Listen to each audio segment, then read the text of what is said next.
think it's very apparent in that specific letter that was just publicized from the Epstein files. I think it's very apparent that there are a group of men that enjoy the company of young women and children. And I think that letter emphasizes that he knew what was going on. And that complicity is enough for me to know you have no business being in the position of power. But as other documents indicated, it's not just that Donald Trump knew about Epstein's interest in young women.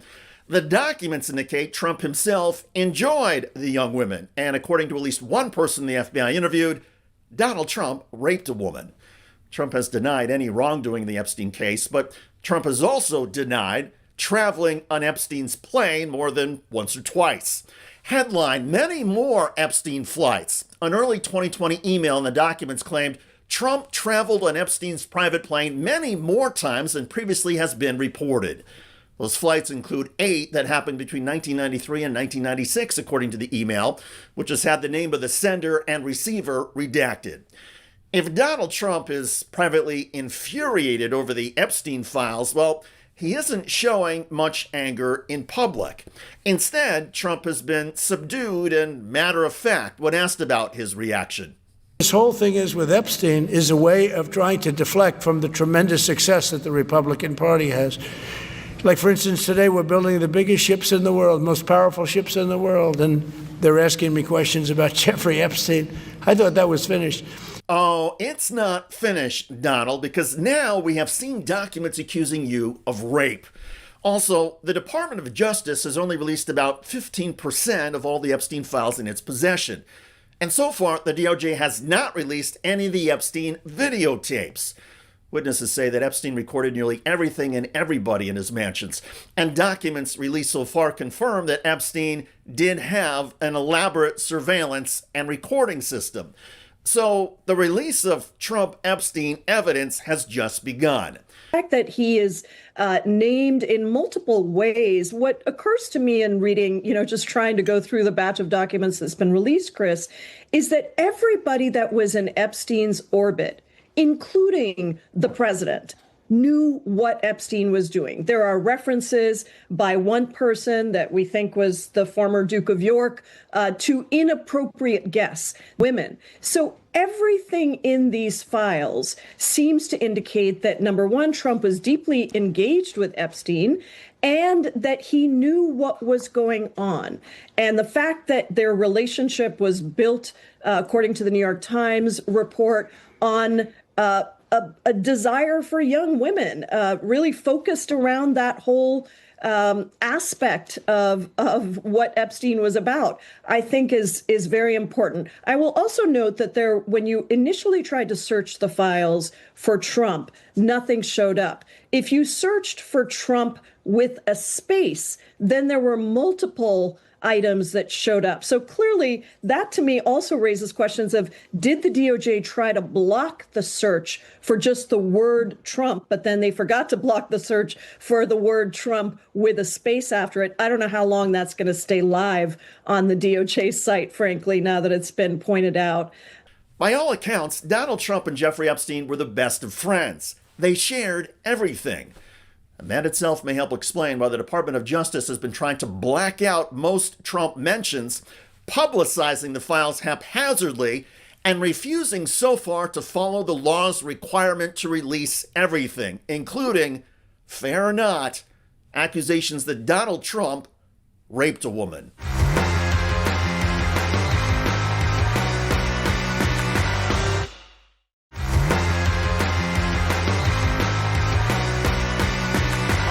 David Shuster here. Donald Trump's Attorney General Pam Bondi, who continues to withhold most of the Epstein files, is now facing bipartisan calls for her impeachment.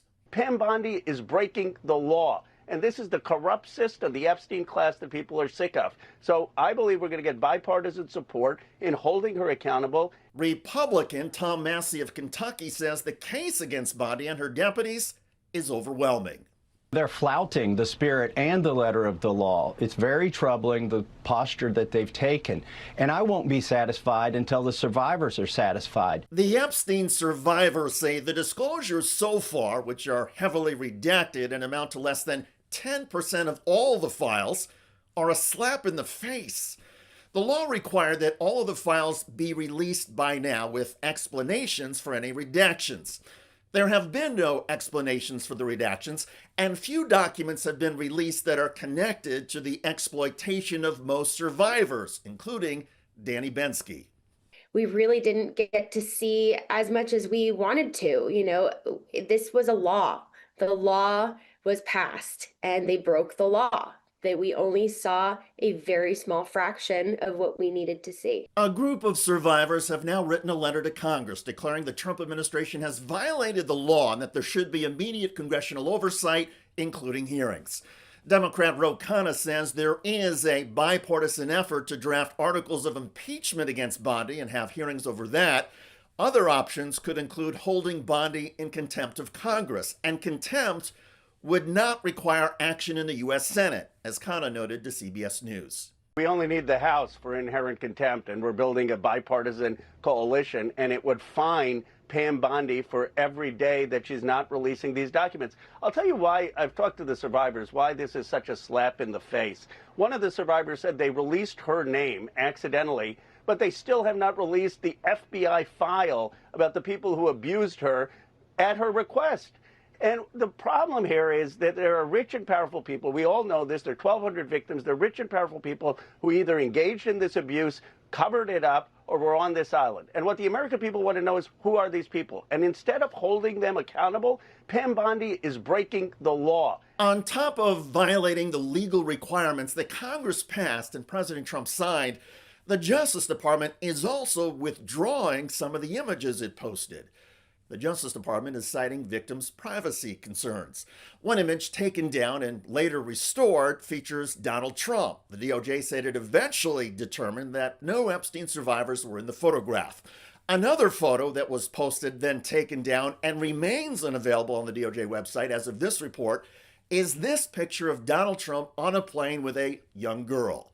The girl is not his daughter.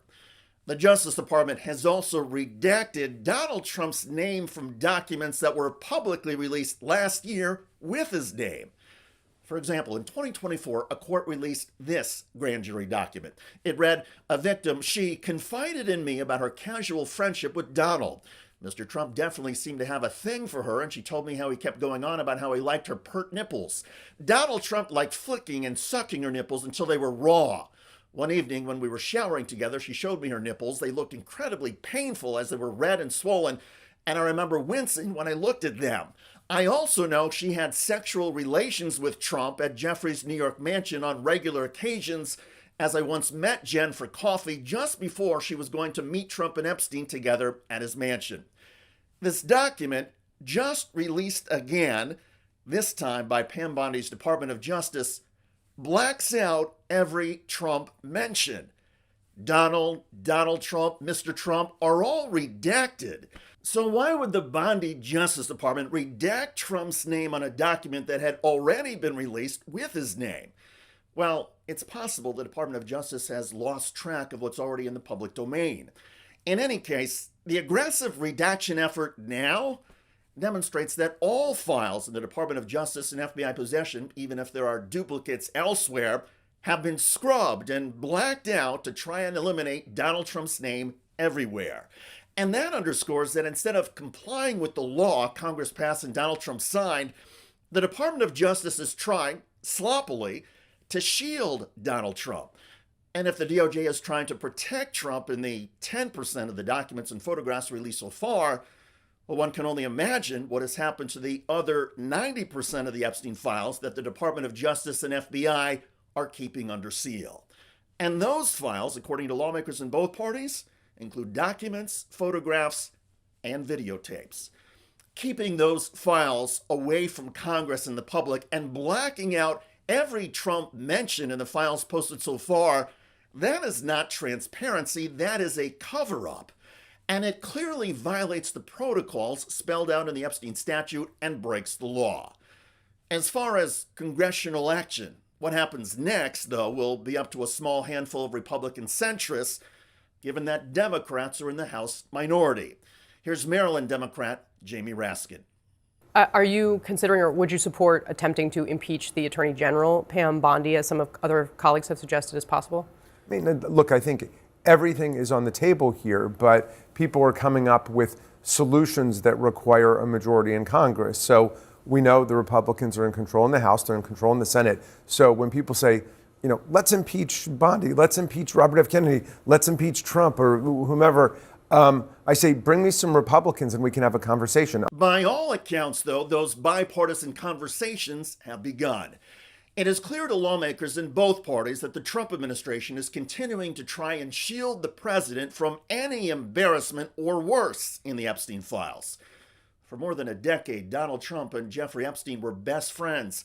They shared everything.